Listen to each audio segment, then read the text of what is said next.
Go, go, all new Kirblog. Surprise, it's about Power Rangers.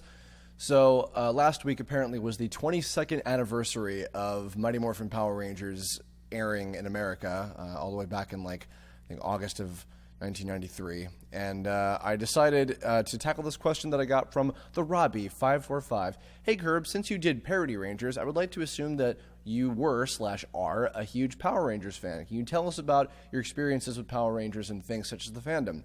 How about possible experiences with Super Sentai, since you've sort of brought it up in Parody Rangers? Would like to know your opinion, since I myself am a huge Power Rangers/Super Sentai fan. Keep up the good work with everything, man. Hey, thank you very much, Robbie. I'm actually going to not talk too much about Parody Rangers in this Kirblog, believe it or not, because I think that in of itself could be its own separate topic, but I will definitely talk about my experiences. So, as far back as I can remember, I always wanted to be a good feather. The furthest back I can remember about my entire life was my 4th birthday. And I remember it because I remember it was Snow White themed, because that was my obsession as a child, as many kids probably were, with Disney movies. I was fully captivated by them. And I wish I could remember exactly where it started with Power Rangers, like the exactness of, when I really got into it and everything. But it was definitely within its first year. I don't know if it was exactly when it was airing, but I just remember eventually catching it one day, and then I was absolutely captivated. And it's strange because Power Rangers, I don't often think about this, but I think just because it's so ingrained and because it was so far back and so long ago. But I think Power Rangers was not only sort of my gateway to anime because, for one thing, Shotaro Ishinomori created Cyborg 009, which I love that series as well. And he created the original Super Sentai series. That was sort of I guess kind of a backwards gateway into anime to some extent, but more so, I think it was what got me just so interested in action stuff in general, martial arts involved and superpowers type of things, because, the Disney movies I was growing up with were pretty quaint and pretty grounded. They were all just kind of, they had supernatural stuff in it and fantasy things, but nothing, nothing like super action oriented necessarily. But Power Rangers was the first thing that I was like, oh wow, whoa, okay, I have got my full attention now. But I was big into the very first series. I guess just to kind of give a brief overview, the only ones that I watched as a kid were the original Mighty Morphin Power Rangers, the several seasons that made it up, including the different Sentai shows that it kind of encompassed. And I watched Power Rangers Zeo, and then I gave up around where Turbo was, I believe. I definitely saw the Turbo movie, but I did not really watch the series. But I followed it for a very long time, so I have some cheat sheets in front of me. So I watched the entire franchise for roughly about 3 to 4, maybe 5 years, and I kept up with I was seeing whatever the newest shows were at the time. But by that point, I had moved on to video games and anime and other such things that were captivating my interest more. Captivation is the word of this fucking Kirblog today. But anyway, yeah, so I was really big into it, and particularly I remember the toys. I collected, I swear to God, almost every single possible toy of the original Mighty Morphin Power Rangers. I guess I'll get a little personal here. So I've talked about on some previous ones. So my parents split up pretty early on. My biological mom and dad have been friends for many, many, many years, and everything has been totally cool with them, and they've since remarried, and I have great step-parents as well. But when they split up, they tried to make it as unimpactful on me as possible because, they didn't want to go the route of, many kids going through, having to be separated from their parents, and I was, able to see both at a fair amount of time. But I think as a result of that, both of my parents, and I've talked about this before too, I was pretty spoiled as a kid, and my parents worked very, very, very hard, so we certainly weren't rich, but they made a fair amount of money. So they would buy me a lot of toys, which is the reason why I had a shit ton of Mighty Morphin Power Rangers toys. So every Christmas and birthday, it was, I got the I got all the monsters, I got all the Zords, I had the command center play set with the Alpha figure and the little talking Zordon thing. You could speak and it would change your voice or whatever. I had those special Power Ranger figures where you'd like hit the little button on the back and it would flip and show the secret identity. So it had like, you know, Johnny Young Bosch and Tommy what's his name, Jason David Frank and all those actors, like their likenesses put on the figures and everything. I had all those. And you know, of course, I was watching the show utterly diligently. In my early, I think I also talked about this on my self-inserts Kirblog, that my first set of characters were like a team of different me's, of different like versions of myself, like, you know, the whole like, oh, Dragon Chris and Light Chris and Raisin Chris and all that. You know, people were making jokes and everything. That I'm sure I mentioned it in that, but yeah, like it was that was all from Power Rangers. That was all entirely because, like, well, I don't have any friends, so I'm going to have a team of myself to be a Power Rangers team, and they'll all be color coordinated and blah blah blah. And yeah, oh, that's the other thing too. I think definitely Power Rangers and okay, Power Rangers, Snow White and the Seven Dwarves, which was my favorite Disney movie at the time before Lion King came out. You know, as is often the case with kids. And Thomas the Tank Engine. Those three series definitely impacted my sense of color, for better or worse. Why people will notice on my characters seen in like Tome and all my other stuff that, you know, and obviously Parody Rangers, but I mean, that goes without saying, that I often work in like bright primary colors and holy crap and whoa, you know. So definitely a lot of that in there. And in my early, you know, bouts of imagination and everything, I was definitely fighting, like pretending to fight against a lot of the Power Rangers monsters to begin with. You know, just kind of literally. I think my favorites amongst the early ones were, I really liked the Slippery Shark, the Grumblebee. I had the toys of all of them, obviously, but from the episodes as well, I remember really liking them. The Invencible Flytrap, I believe, was another one.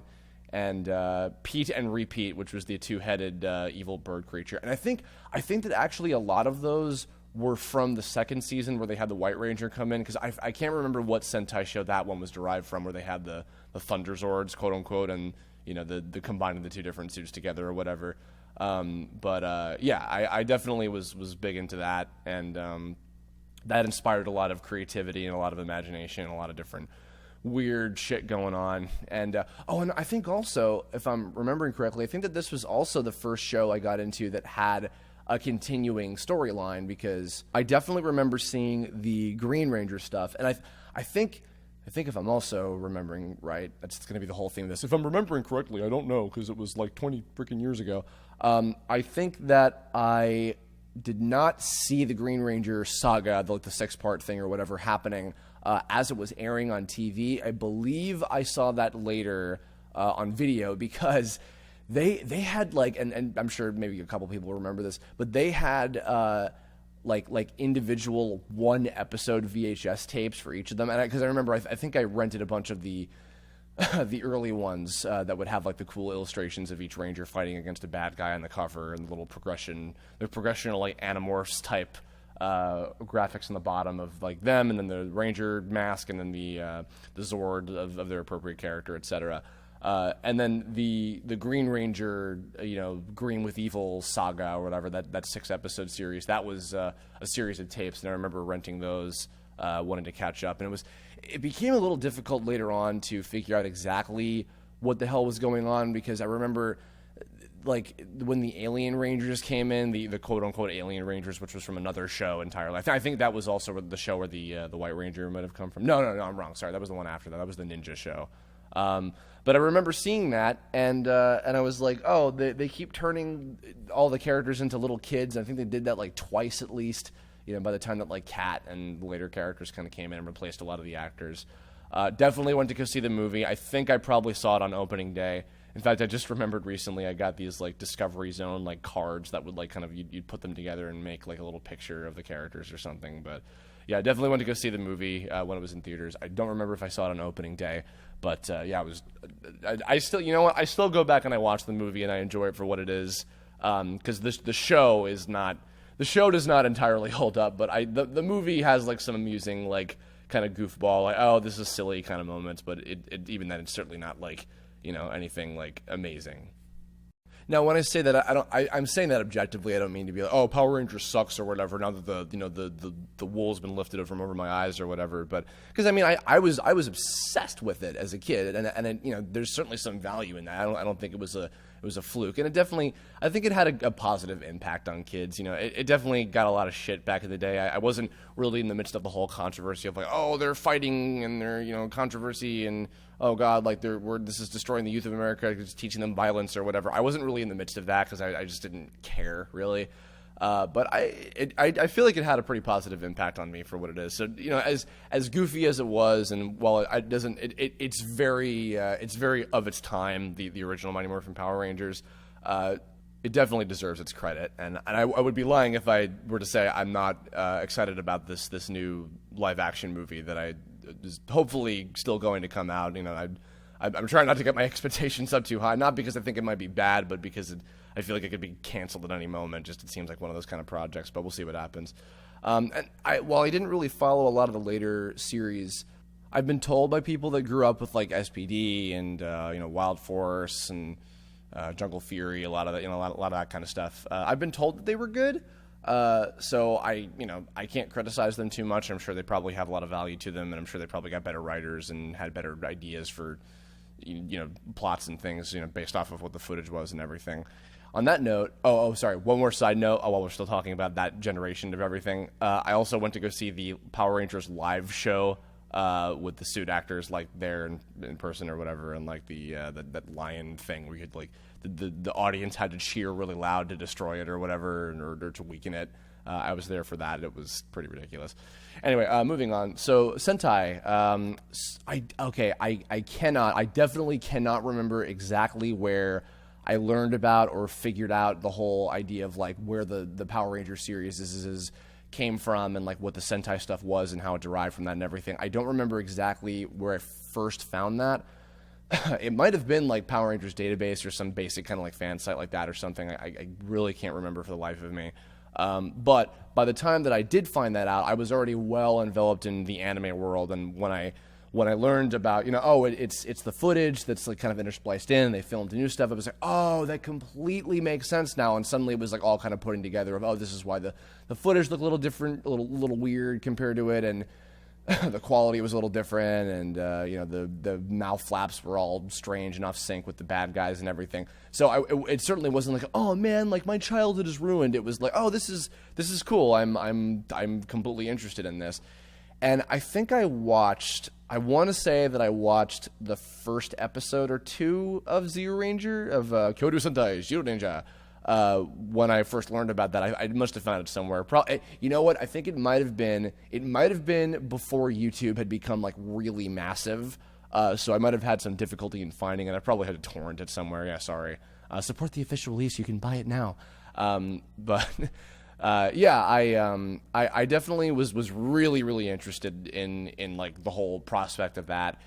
And I became much more interested in it when one fateful day, this was maybe 2 or 3 years ago by now, I can't remember, but one day Liz who's been on many Kirblog of course before, because she was a big fan of Parody Rangers. She watched it like as I was putting them out on Newgrounds back in the day in like 2006 and 2007 or so. But she was reminded of the original Power Rangers, and she was like, oh god, I bet this is so bad now. So we watched the first episode of Mighty Morphin Power Rangers, and we were laughing and like, oh man, this is so cheesy and so dated and blah blah blah. And then what the hell was it? Oh no, then I was like, wait, no, this is even funnier. So I pulled up the pilot episode version of it with like when Trini's actress was different and some of the names were changed and etc. I pulled that up and we watched that together, and I was like, oh man, this is even worse, and this is so weird, and Bulk and Skull are ridiculous, and etc. Then, just for shits and giggles, I pulled up, let's watch Zyuranger. And so I pulled up the first episode of Zyuranger. I gave her the basic idea of like why this was the case and where it came from and blah blah blah. And my god, we just got completely sucked in to watching Zyuranger, and we must have watched, I think it was like 30 episodes or something, because the show was 52 episodes in total, as I think that the Sentai series usually are. But we watched like 30-something episodes of it. It was like a daily thing. And what we started out doing originally was we were going to watch the Power Ranger episode equivalent, and then watch what was usually 2 episodes of Sentai of Zyuranger back to back, like to compare them. But as we were slowly discovering, we were finding the Power Ranger equivalent episode, the single episode, to be really lame, and we weren't really enjoying them anymore, even just for like laughing at it. And I think it was also because we were getting so continually sucked into the story, the genuine story of Zyuranger. We just like stopped caring about the Power Rangers episodes, and we were like, "This is cool. I want to find out what's going on with this." Particularly when Bry showed up, the Green Ranger character of Zyuranger. We were joking around a lot about like, oh man, like he's like the best character in the whole thing, and like, Geki, I think the main guy, the Red Ranger, was like, oh, Bry, help me, we need help because we bring the Dragon Zord, the Dragon Caesar to come save us because we're too weak without you, Bry, help. And that was like the running joke of the whole show for a while. And the Green Ranger had this like tragic story and finding out about like, well, I won't spoil it in case you want to watch Zyuranger, but finding out like the real story behind why the Green Ranger was kind of directed in the footage the way he was, and how they utilized it in the American version of the story was really eye-opening, because I didn't know everything about how the story went, but I was like, oh, this is so awesome. And it was a genuine, like, cool kind of story, even though it was super cheesy and everything, and like it still had a lot of the same like bizarreness of the American Power Rangers. It was a really cool story, and I genuinely enjoyed it. I need to go back and watch it at some point, because Shout Factory put out the DVD. There's a little plug for you guys, and I do want to pick that up at some point, because I would love to actually go back and like watch the show like in full, because we got up to like right when I guess sort of the equivalent of Lord Zed came out. He was a character in the original Power Rangers, but he was just literally Lord Satan in Zyuranger. But I feel like Saban might have been like, oh, a bad guy working behind Rita, let's make that into Lord Zed or whatever. I feel like that might have been the case, but who knows. But yeah, we got pretty far into it, and we really enjoyed it. So all shit about Power Rangers aside, from all the cheesiness and everything too, I think, and going back to the earlier subject about controversy or whatever, I think the reason that Power Rangers did have such a positive impact is because of the fact that it was it was a very positive, like, upbeat, uplifting, and I feel like it taught good lessons, and I don't know. I mean, I'm sure it was probably pretty preachy. I don't remember all the remember kids, blah, blah, blah kind of stuff or whatever. But I don't know. I mean, of its time, I think it worked pretty well, and I think it was a cool. It was a thing that nobody really had fully experienced like that in a kid show. I feel like there was nothing else quite like it before, and I don't know. I think the impact that it's left on the U.S. has been for the better, and it definitely is a major factor into it made me what I am today. I will definitely talk about Parody Rangers in another career blog someday and kind of how that tied in, but that's a whole other subject. But yeah, I guess that's kind of my whole history with it. So I'm curious, especially because, again, I know that a lot of my listeners are probably a lot younger than I am. In the comments below, tell me your history with the Power Rangers franchise. Did you, if you're like me, did you grow up with Mighty Morphin Power Rangers? Did you grow up with one of the later ones? How many of the different series did you watch? Did you have a particular favorite Ranger? Did you have a favorite monster? Did you collect any of the toys? Tell me your stories. I will say real quick, as my last little bit here, I was also very happy when I went back, and even though I didn't watch Power Rangers in Space growing up, I was very happy about the ending to Power Rangers in Space, kind of putting a cap on that whole arc with like Zordon sacrificing himself and to wipe out all evil in the world or whatever, even though that wasn't really what happened. But I thought that was super cool, so I was happy to see that. It's kind of like how I put the cap on Digimon in a way. Oh, Saban, similar. Oh, irony. Anyway, but thanks for listening, and if you have ideas for future Kirblog topics, leave a comment about that too, or hit me up on Twitter, Tumblr, Facebook, whatever you feel like. I will catch you all on the flip side.